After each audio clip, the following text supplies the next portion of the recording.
Right, so good day. Today we'll be looking at modeling a die in Maya. So let's jump into it. Now, as you open up Maya, you're going to see your interface. The first thing we're going to be doing is just creating our cube, because that's probably one of the most basic elements that you need to create a die. I'm just going to scroll wheel in to zoom in. And what we're going to be doing is subdividing this. Now, typically when you open up or add a new cube, you're going to get options for that particular cube. So you might look under P cube 1, but it's under polycube, and it will tell you how many subdivision width, height, and depth you're going to need. We're going to choose 5 for these. These are going to give us the amount of subdivisions we need to actually insert the elements of the die. Next, we go to face selection mode by right-clicking and holding, and just choosing face select. And there's a little fun fact about dice. Thing is, the sum of the opposite sides of the die is always equal to 7, which means if there's a side with 1, there's going to be a side with 6 on the opposite side, and so on and so forth. So let's navigate around. Click the first one, hold shift to add to your selection.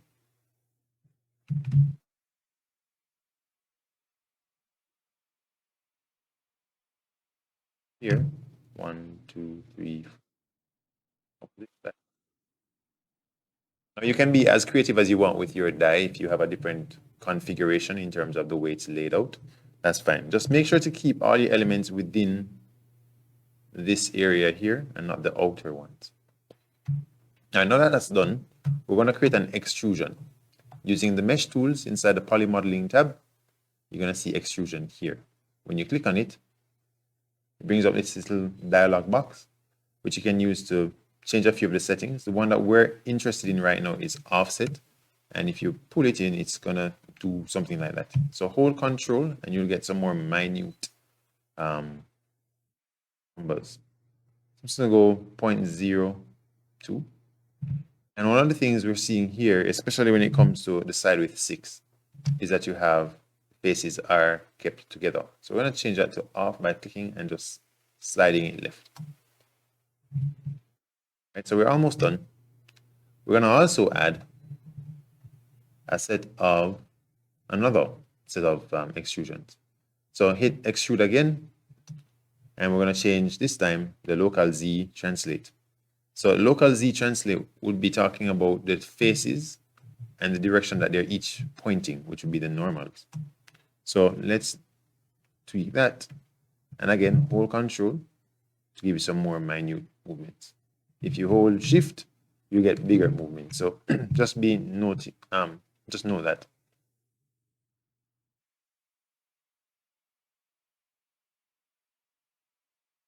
We have that now.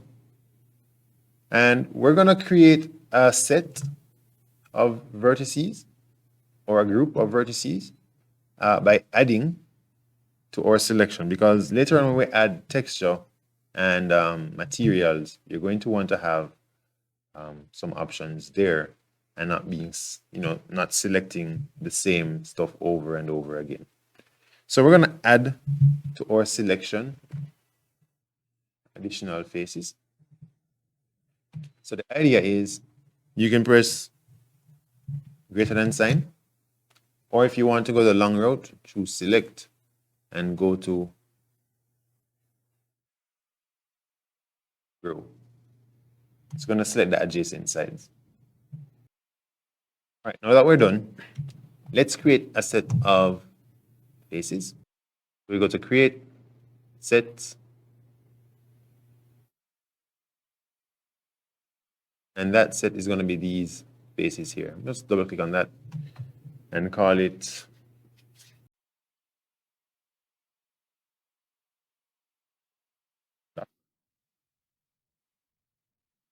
and that allows me to right click and choose select set members, which reselects those for me. I'm almost done. Right now we have the bare bones of the die. What we need to do next is to go into vertex selection mode just to smooth off the edges here. I'm going to go around.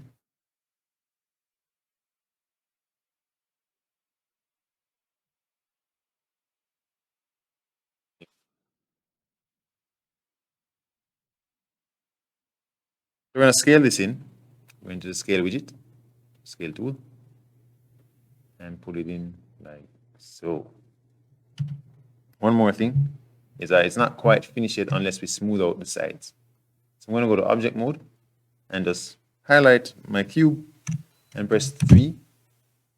And what that's going to do is give us a display smoothness. In a sense, it's doing a somewhat of a subdivision. This is how we get a 6-sided die in Maya. Now, there's one more thing to note. It's good to model to scale. That way you have real-world settings when it comes to your lighting and any simulations you might want to conduct on this particular object. So back to our reference. Common die are small cubes most often, 1.6 centimeters.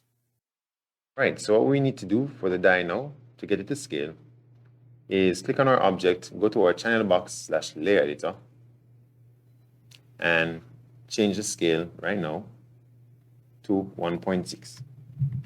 Now, something to note is that these grid spaces are equal to 1. And as they are equal to 1, let me undo that. Our die fits in as 1 centimeter by 1 centimeter by 1 centimeter.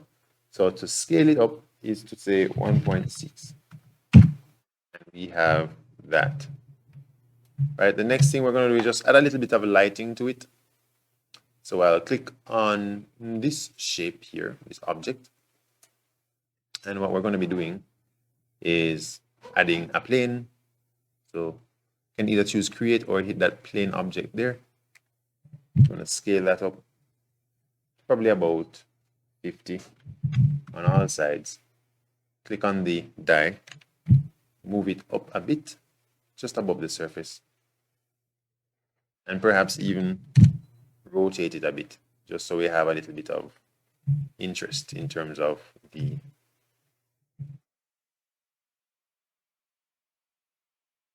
So besides this, right now, if we were to try to render, and we're going to be using the Arnold renderer later on, we don't actually have any lights in this scene.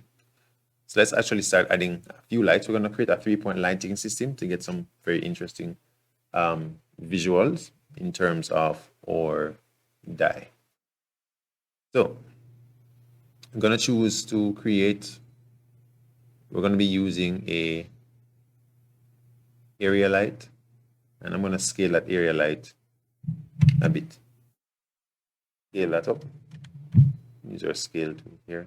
That arrow that is pointing to the left is the direction of our light. One.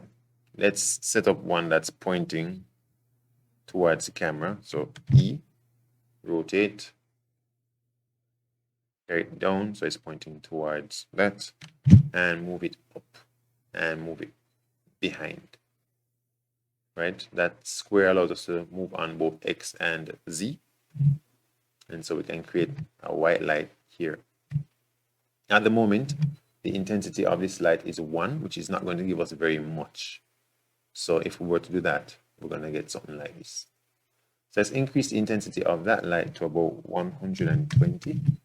And what you're going to start seeing is a bit of lighting. Not very much, but at least a little bit of lighting. Right. We're going to add a couple more lights to this. I'll put this to 150. Carry it down a smidge.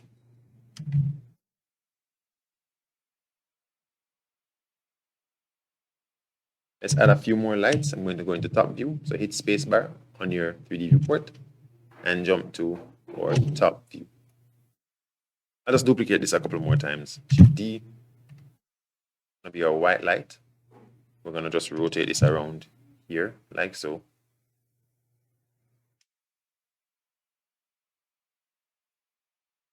And another one like that. By pressing Shift D, it's going to take the last transformation that you had and do the same. And so we have that. Now we're going to make one of these lights red, one of these lights blue. And you can see right now, as it's at RGB, that means it's going to be the color white. This one we can actually change to perhaps 3. And we're going to get, if you go into perspective view, light now is red.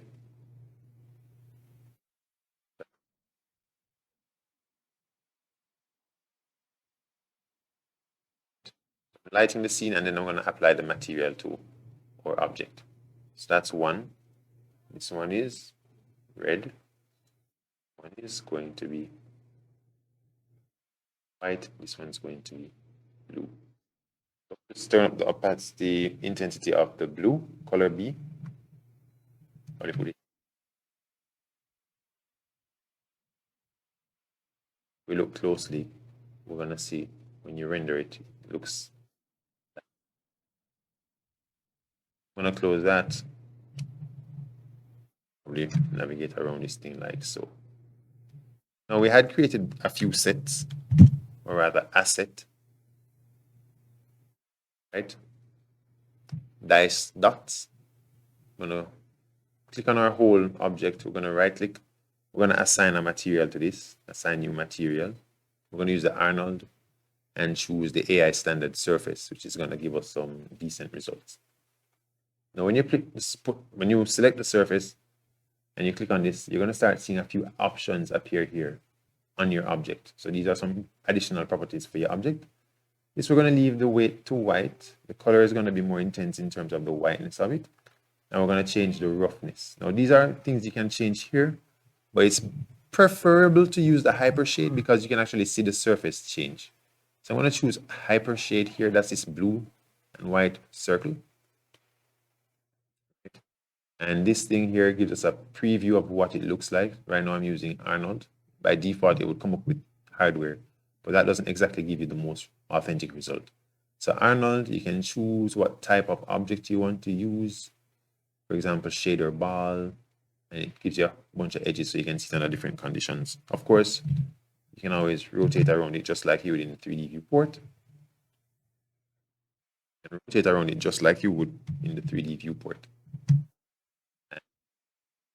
Two options that we're going to be changing, or two properties rather, is roughness. So if you increase the roughness, the surface is going to be more rough and light is going to bounce everywhere, so it's not going to be as reflective. However, if you lower roughness to 0, you get something much more shiny, which is what we really want.